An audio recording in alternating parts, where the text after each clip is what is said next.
babaeng kapus, mabuhukay sa mga dinaog-daog, tinunggan sa among kalipay, unang tinunaan, nag-aambit sa kasakit ni Kristo, minawat sa misyon ni Kristo, masinungkanon sa kabubuton sa Diyos, saksi sa pagkabanaw ni Kristo, babaeng nga maluluyon, babaeng may nampuon, babaeng maalamon ug masinagtanon, babaeng puno sa grasya ug kamatuoran, babaeng nga puno sa paglaom, babaeng nga nahiusa sa Dios.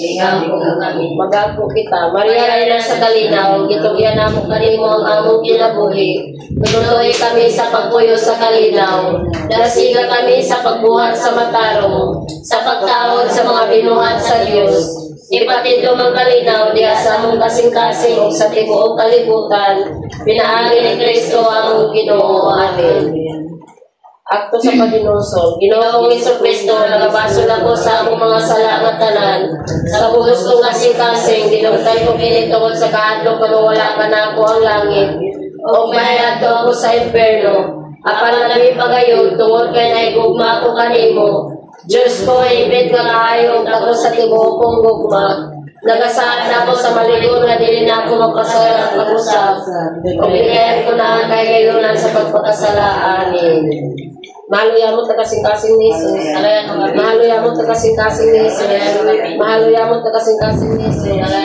Putli ug masulubon nga kasing-kasing ni Maria. Ikaw kami nga midangog kanimo. Inana mong langit nun at bangsa imong altar, nagluhod na alam ko,